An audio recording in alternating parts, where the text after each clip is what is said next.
I'm Jessica, 28, and I arrived at Riverside Grill about 15 minutes late on a Tuesday evening in September. The kind of delay that happens when you're juggling 3 client calls because your supportive fiance chose to spend his afternoon playing golf instead of helping finalize the wedding venue details we discussed earlier that day. I saw him right away at our regular corner table, surrounded by his college friends, Marcus, Kevin, and their wives, Sarah and Michelle. The same group who had been enjoying dinners, weekend getaways, and nights out that I had quietly paid for over nearly 2 years. I don't want to marry her anymore. She's just too pathetic for me. The words landed like ice water. I stood frozen 3 steps behind Ryan's chair, close enough to see him wave his whiskey glass dismissively. The $24 top shelf bourbon I'd been buying ever since he lost his marketing job 18 months earlier. Where are you watching from today? Drop your location in the comments and hit like and subscribe if you've ever been completely blindsided by someone you trusted. You'll want to stay for what happened next. Ryan had no idea I was behind him. His back was turned as he spoke with his usual confidence. Marcus was laughing openly, and Sarah, someone I'd always considered a friend, covered her mouth to hide her laughter. "Come on," Marcus said, wiping his eyes. "You've been together 3 years. What changed?" "Nothing," Ryan replied. "I just realized I could do better." He took another sip of my expensive whiskey. "She's fine for now, but long term I need someone with more ambition." The irony would have been funny if it hadn't been devastating.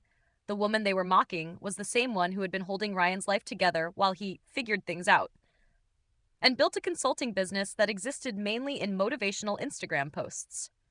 Sarah noticed me first. Her expression shifted from amusement to shock.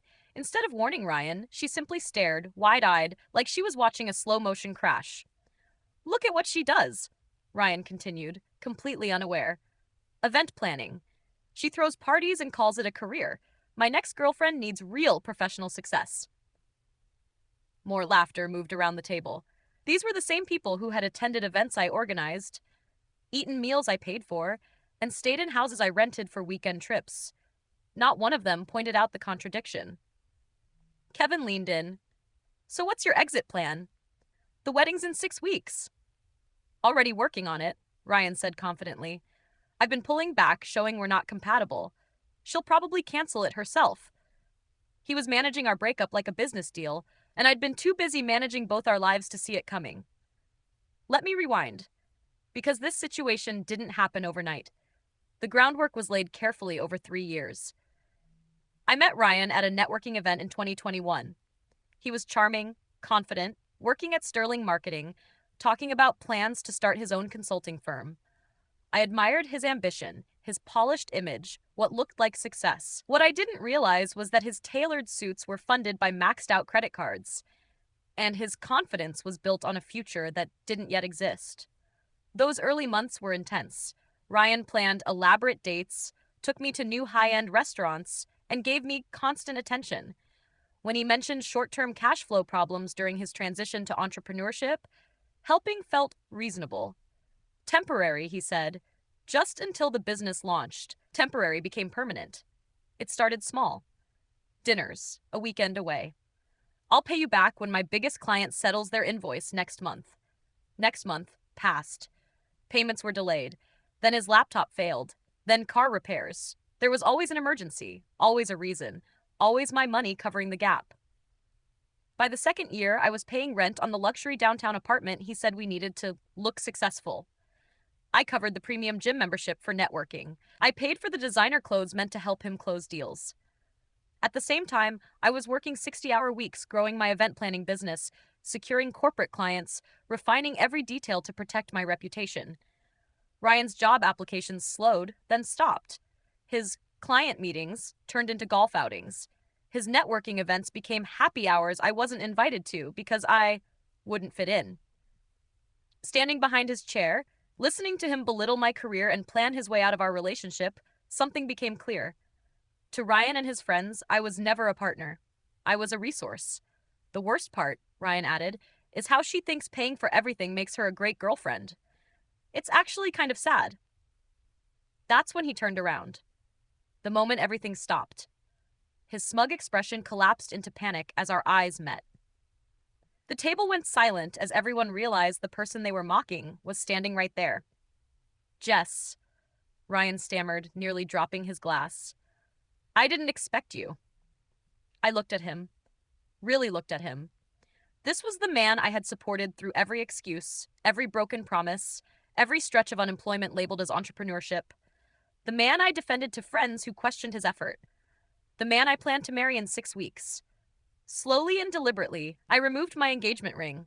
The silence was so complete I could hear the soft jazz playing, the scrape of chairs, the uneven breathing of people who knew they'd been exposed.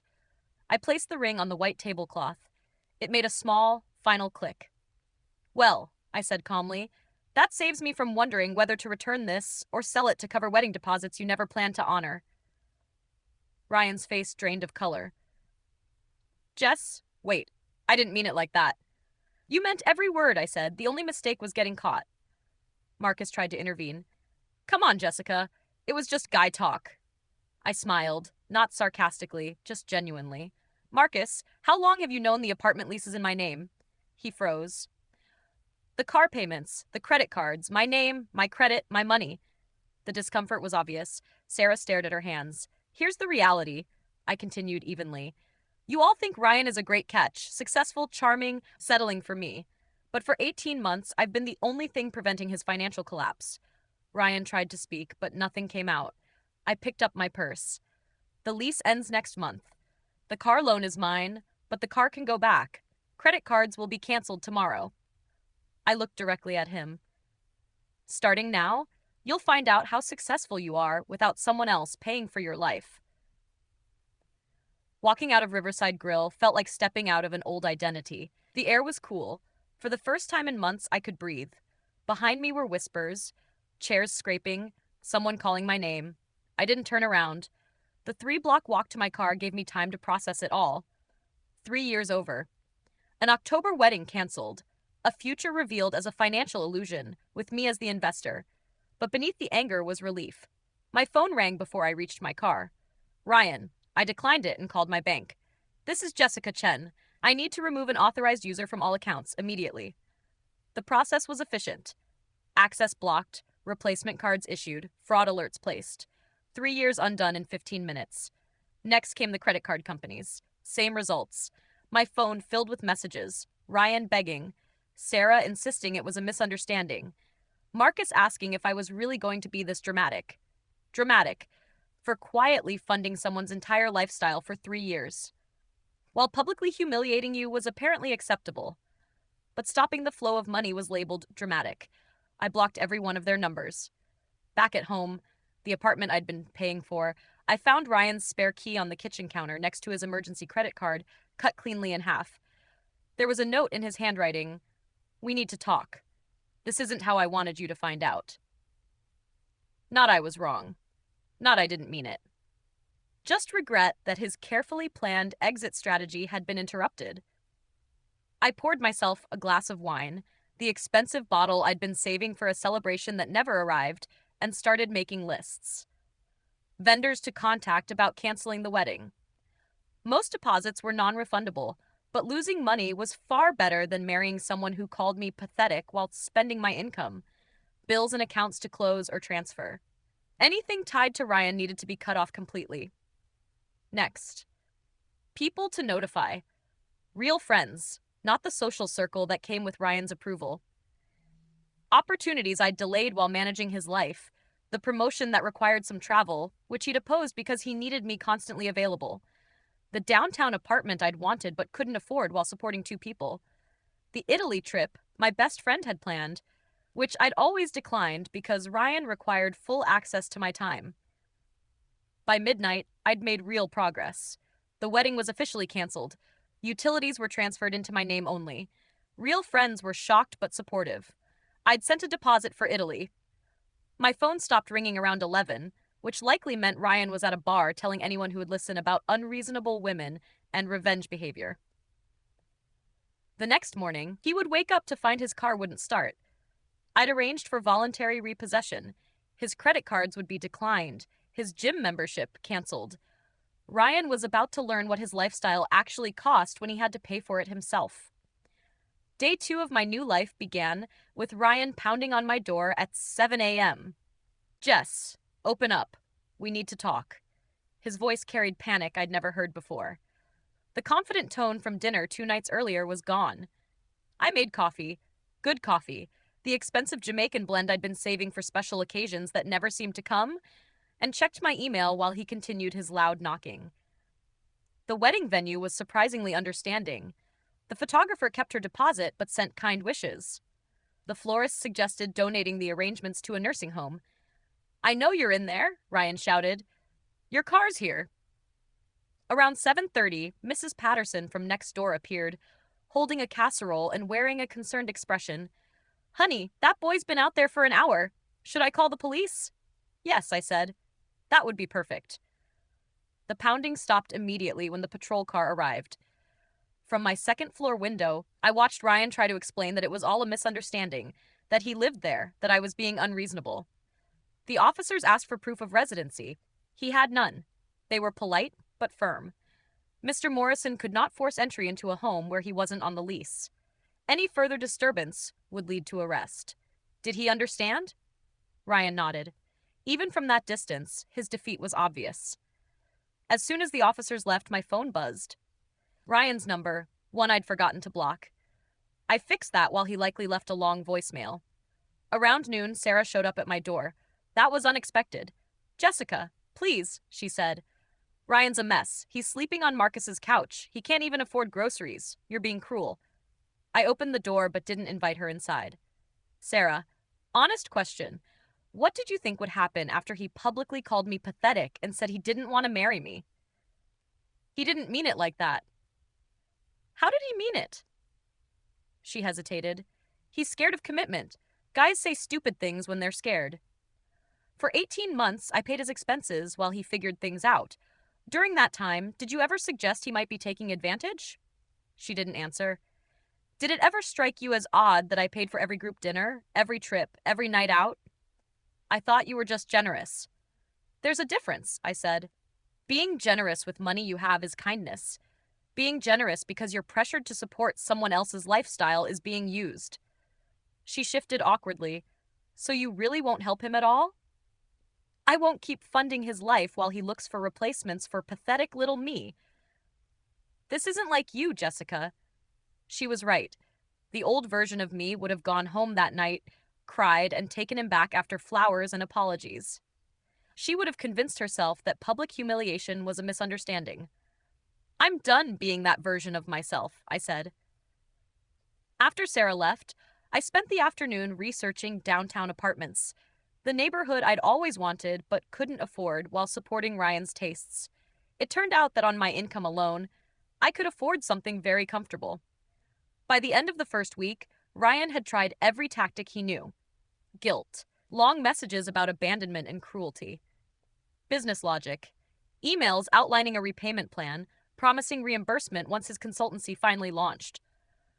Romance, flowers sent to my office with notes about change and realization. Desperation, showing up at my office building and telling security I was his fiancé having a breakdown. None of it worked because I had one advantage. I'd heard what he really thought of me. Once you know someone considers you pathetic, sudden declarations of love don't carry much weight. The flowers were especially insulting. White roses, something Ryan thought was romantic, despite me telling him repeatedly over 3 years that I disliked them. They reminded me of funerals. He hadn't listened then, and he wasn't listening now. I gave them to my assistant, who was thrilled. The repayment plan email was almost entertaining. Ryan had spent days outlining how his marketing consultancy would generate enough revenue to pay me back. Never mind that the consultancy had existed only as motivational social media posts for 18 months. His timeline was ambitious. 3 major clients in 6 months, team expansion, new markets. According to his projections, he'd start repaying me within a year. I replied with one sentence. Good luck with that. But the office incident made it clear that blocking his number wasn't enough. Building security called me directly. "Miss Chen, there's a man here claiming to be your husband. He says you're having a mental health crisis, and he needs to take you home." My blood ran cold. What did you tell him? I asked for ID showing shared last names and medical documentation. He couldn't provide either. Thank you, Miguel. If he comes back, please call the police. That evening, I contacted a lawyer. Not because I expected Ryan to become physically aggressive, he was too concerned with appearances for that, but because I needed legal protection. The apartment, the car, the credit cards were all in my name. Ryan had simply been using them as if they were his. The lawyer was reassuring. Since everything was legally mine and Ryan had no claim, I was within my rights to revoke access. She advised documenting all contact attempts, saving messages, and considering a restraining order if necessary. His behavior continued to escalate. I also spoke with my boss, Elena, about everything that had been happening. So for 3 years, she said, you've basically been working 2 full-time jobs, your actual position, and managing this man's entire life. I hadn't framed it that way before, but she was right. And now that you're no longer doing that, she added, you'll finally have the capacity for the promotion we discussed. The promotion I'd previously turned down because it required travel, something Ryan had always opposed. He needed me available for business meetings that never happened, and networking events that turned out to be expensive dinners with friends. Yes, I said, I'd love to revisit that. After hanging up, it hit me that Ryan's attempt to control the breakup had unintentionally pushed me to take my own life back. Sometimes the most effective response is simply allowing someone to experience exactly what they asked for. 3 weeks into this new phase, I was learning unexpected things about myself. I actually enjoyed cooking when I wasn't accommodating someone else's costly preferences. My apartment was noticeably quieter without Ryan's constant phone calls to business contacts who were really friends scheduling golf outings. The promotion Elena offered exceeded my expectations. Senior event coordinator came with better clients, more creative authority, and a salary that comfortably supported my real lifestyle without constant financial strain. But the clearest lesson came from watching Ryan's carefully managed image fall apart in real time. Social media revealed more than any investigator ever could. Ryan had always been active on Instagram, posting photos of high-end meals, designer clothing, and luxury experiences. What he hadn't considered was how obvious it would become that none of it had ever been his.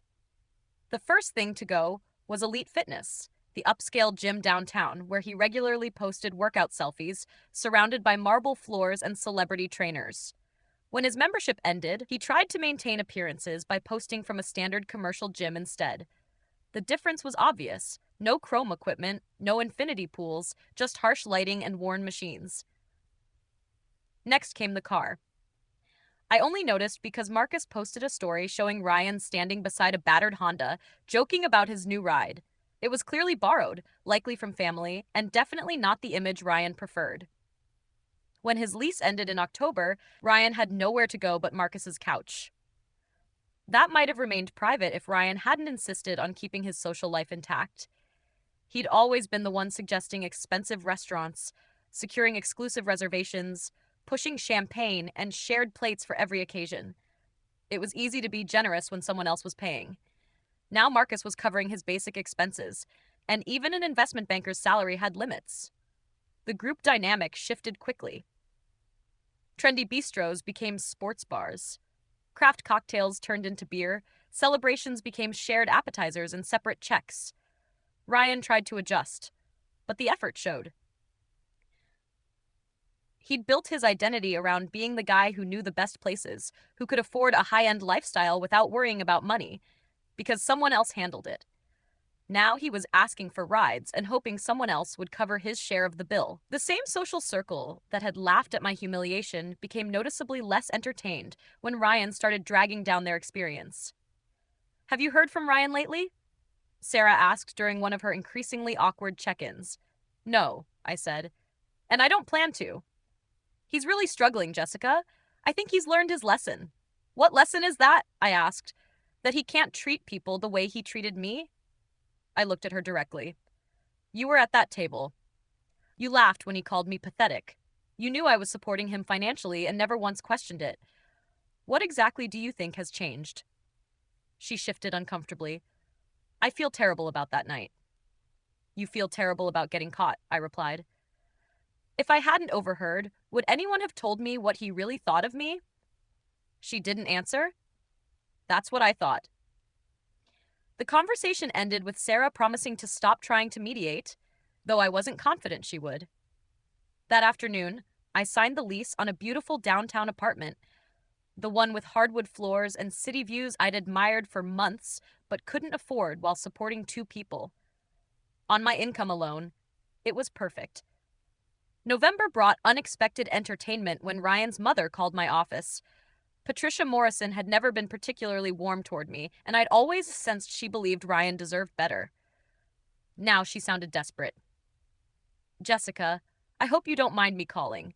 I'm very worried about Ryan. Is he sick? Not physically, I said.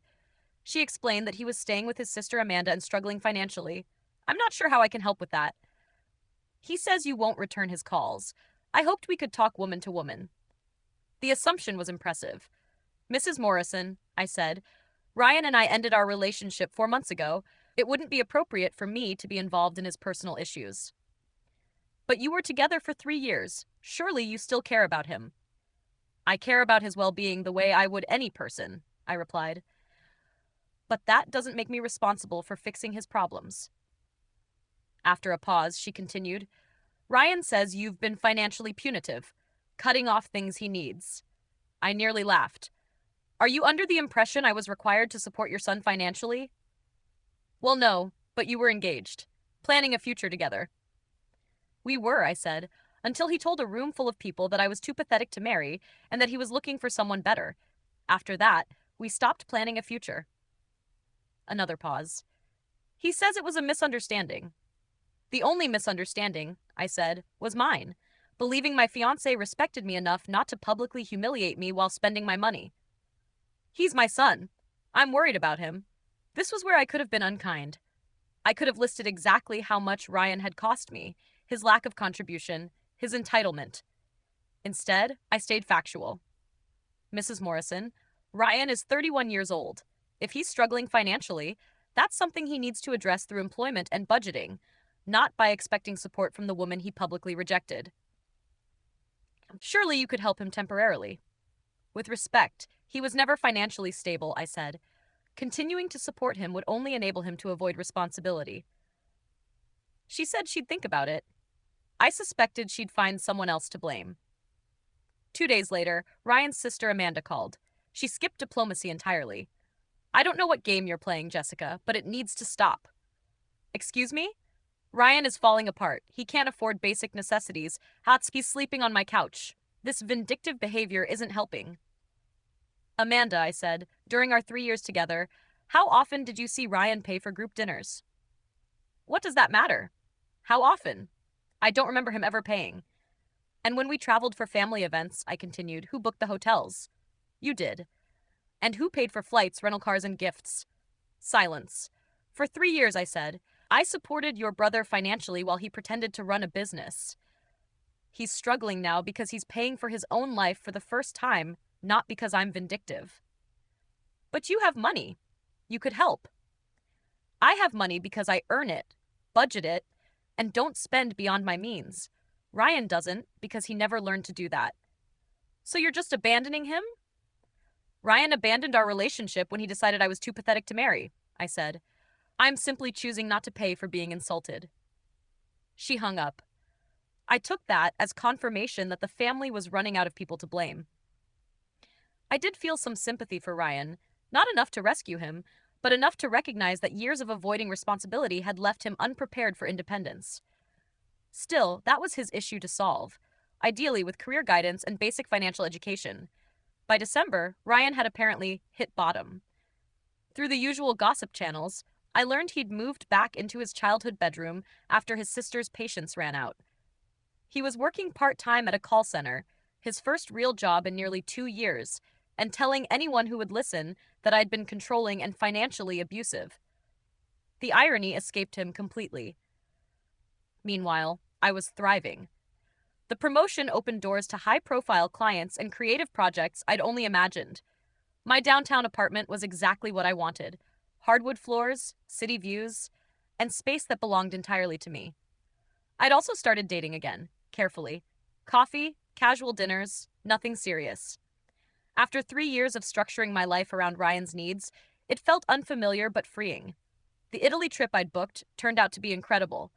2 weeks with my best friend, exploring Tuscany, enjoying great food, and making decisions based solely on what I wanted. When I shared photos online, several mutual acquaintances commented on how relaxed and happy I looked. It occurred to me that I probably hadn't looked that way in the final year of my relationship. Christmas brought an unexpected message from Marcus. Hey, Jessica. I know things ended badly with Ryan, but I wanted to apologize for that night. We were wrong, and I'm sorry we laughed. You deserved better. It was small, but meaningful. An acknowledgement that this hadn't been just Ryan's behavior, but a group dynamic that allowed it. I replied, Thank you. I appreciate that. A few days later, Kevin sent a similar message. Then Michelle. Watching Ryan's post-breakup collapse seemed to have given them perspective on what they'd enabled.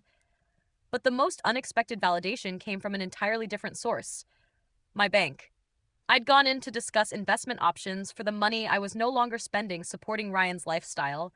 My financial advisor also had some notable insights. Looking at your account history, she said, your expenses dropped sharply starting in September. Did something change in your living situation? I ended a relationship with someone who was financially dependent on me. She nodded, clearly familiar with the pattern. We see this often. People rarely realize how expensive it is to support another adult until they stop doing it. Based on these figures, you were covering about $1,500 a month in extra costs. $1,500 a month. $18,000 a year. Over 3 years, I had spent more than $50,000 supporting Ryan's lifestyle while he contributed almost nothing. The number was shocking, but also freeing. I wasn't cruel, vindictive, or heartless, despite what Ryan's family claimed. I was simply a working professional who stopped subsidizing someone else's unemployment. January brought the final confrontation I had been hoping to avoid. One Thursday evening, as I left my office, I saw Ryan waiting near my car. He looked different, thinner, wearing clothes that were clearly from discount stores rather than the designer brands he'd grown used to buying with my credit cards. The confident posture was gone. Jessica, he said, approaching cautiously, hands buried in his coat pockets. Can we talk? We've already talked, Ryan. There's nothing left to say. 5 minutes, please. Against my better judgment, I stopped but stayed beside my car, keys in hand. I'm getting my life together, he said. I have a job now. I'm living with my parents for a while to save money. That's good, I replied. I'm glad you're working. He shifted nervously. I've been thinking about everything. I know I made mistakes. Some mistakes, I repeated. I said things I didn't mean. I hurt you. I want to fix it. I studied him. How exactly do you plan to do that? I want to pay you back everything you spent on me. It'll take time, but I want to do the right thing. That's interesting, I said. Do you know how much that is? I've been trying to calculate it. Maybe 10 or 15,000? Ryan, I spent over $50,000 supporting you. His face drained of color. That can't be right. It is. Rent, car payments, credit cards, groceries, travel, 53,412 to be exact. The precision of the number seemed to hit him hard. I didn't realize. Of course you didn't, I said calmly. You never had to think about money. I handled all of it. I can't repay that much. I know, I said. That's not why I brought it up. He stood there silently for a moment. So, what happens now? Now we both continue building separate lives, I said. That's it. So we just never speak again. What did you expect? I asked. That I'd take you back after you called me pathetic in front of our friends? That I'd keep funding your life after you made it clear you wanted someone better? I wasn't looking for someone better. I was scared of getting married. Then you should have talked to me, I said. Not humiliated me publicly while planning your exit. After a long pause, he said, I really did love you, Jessica. No, I replied. You loved what I provided. You loved having your bills paid while avoiding responsibility. That isn't the same as loving me. That's not fair. What wasn't fair, I said, opening my car door, was spending 3 years supporting someone who thought I was too pathetic to marry. I hope you figure things out, I added. But I won't be part of it. As I drove away, I felt lighter than I had in months. Not because I'd been harsh, but because I'd finally closed a chapter that should have ended long ago. Spring brought updates through the usual gossip channels. Ryan had moved into a small studio apartment across town, the kind he would have dismissed as unacceptable during our relationship. He was still working at the call center and still telling people his life fell apart after I left him, as though I'd abandoned the relationship rather than overheard him planning to end it. What stood out most was that Ryan took no responsibility. To him, I was the villain, the controlling ex who walked away when he needed support. He never mentioned humiliating me, never acknowledged living off my income, never accepted accountability for his choices. One Saturday afternoon, I ran into Michelle, Kevin's wife, at the grocery store. "Jessica, you look great. How are you?" "I'm doing really well. How are you and Kevin?" "Good. I've wanted to say this for months," she said, lowering her voice. "That night at dinner, we should have spoken up. It was wrong. I'm sorry." "I appreciate that." Watching everything that happened afterward really opened our eyes. None of us understood how much you were supporting him. Kevin feels awful. We all do. And honestly, Ryan hasn't learned anything. He still thinks he's the victim. That confirmed what I already suspected. "How is he doing?" I asked. "Not well. He's angry, bitter, always complaining about how unfair life is. He talks about you like you ruined him out of spite." "Does he ever say why we broke up?" Michelle hesitated. "He says you couldn't handle him wanting independence. He never mentions the rest." The rest. Calling me pathetic, planning his exit, living off my income. That was exactly what I expected. "Do you ever regret it?" she asked. "Ending things so decisively?" I considered that while choosing apples. "No," I said finally.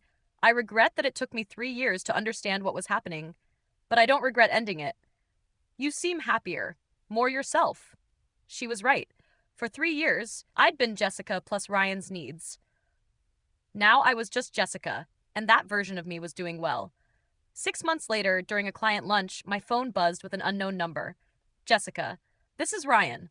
I know you blocked my other number. Please don't hang up. I need to tell you something important." I almost deleted it, but curiosity won.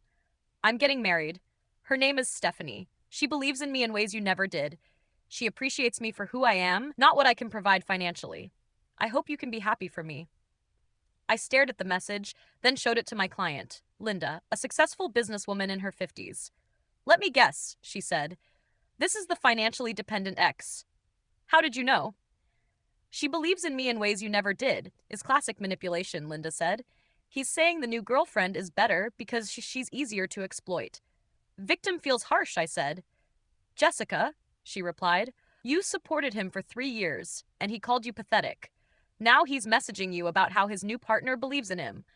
What do you think that means?" I thought about it. It likely meant he'd found someone else willing to fund his life. "I should probably warn her," I joked. "Absolutely not," Linda said. "She'll figure it out herself, just like you did." She was right. Ryan's behavior would continue until he chose to change, and nothing suggested he planned to. I deleted the message. 3 weeks later, Sarah called with predictable news. "Did you hear Ryan's engaged?" I saw the posts. "Are you okay with it?" "I'm genuinely happy for him," I said, and I meant it. Not because I thought it would work, but because his happiness was no longer my responsibility. "You don't sound upset." "Why would I be? It doesn't change my life." "I thought you might feel something." "I do," I said, relief that it isn't me. That night, I reflected on how much had changed. A year earlier, that news would have devastated me. Now, I felt only gratitude that I'd walked away when I did.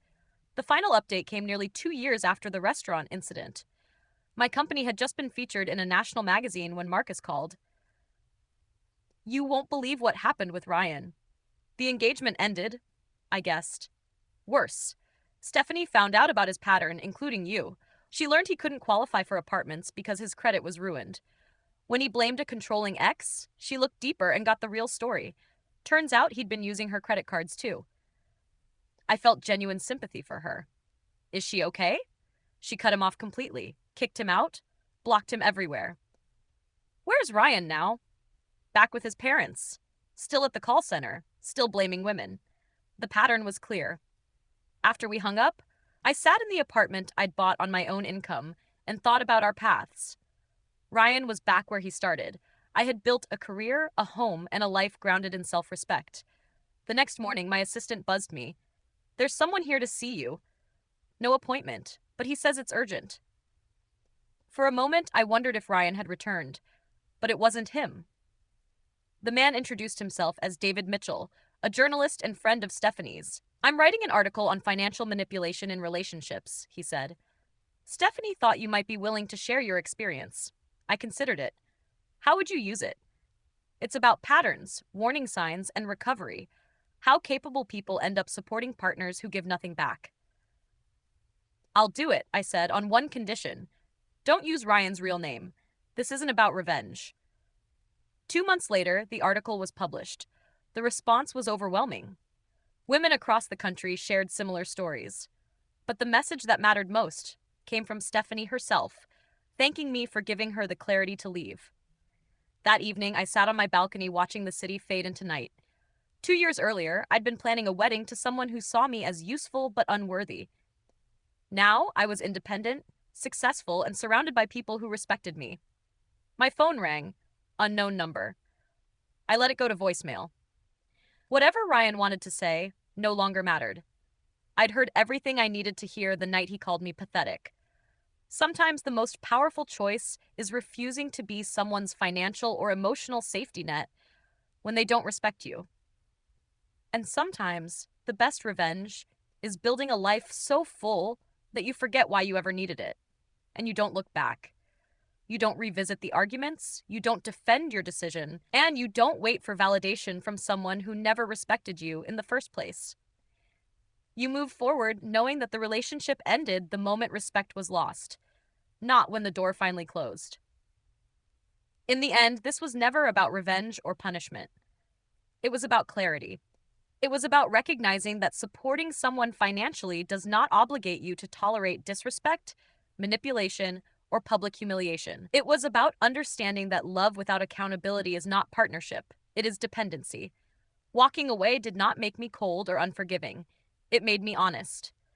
Honest about what I deserved, honest about what I would no longer accept, and honest about the cost of ignoring red flags for too long. The moment I stopped funding someone else's avoidance of responsibility, my life became lighter, simpler, and far more intentional. Ryan continued repeating the same patterns because he never examined them. I moved on because I did. That difference changed everything. One path led back to excuses and blame. The other led to growth, stability, and self-respect. And that's the quiet truth people rarely talk about. Sometimes closure isn't an apology or an explanation. Sometimes closure is simply deciding that the chapter is over, closing the book yourself, and choosing not to reread it. You don't owe anyone access to your time, your money, or your emotional labor once they've shown you who they are. Ending that cycle isn't cruelty, it's self-preservation. So when people ask how it ended, the answer is simple. He ended it the moment he showed me how little he valued me. I just made it official, and then I walked away without looking back. And that decision, more than anything else, defined the outcome. There was no dramatic confrontation after that point, no long explanations, and no need to revisit the past. Life moved forward quietly, steadily, and with far more balance than before. The space that had once been filled with managing someone else's needs was now available for work, friendships, travel, and personal growth. What remained was not bitterness, but clarity. The experience reinforced an important lesson. Relationships should add stability, not drain it. Support should be mutual, not one-sided. And respect is not something you negotiate for after it's been taken away. Looking back, the signs had always been there. The financial imbalance, the emotional avoidance, the lack of accountability. What changed wasn't his behavior, it was my willingness to stop excusing it. Once that shift happened, everything else followed naturally. There was no regret in choosing independence. Only relief in knowing that walking away wasn't a loss, but a correction. The end of that relationship marked the beginning of a life built on equal effort, clear boundaries, and self-respect. And sometimes that's the real conclusion. Not a dramatic ending, but a quiet decision to move on, fully aware of why you're doing it and confident enough not to explain it to anyone else.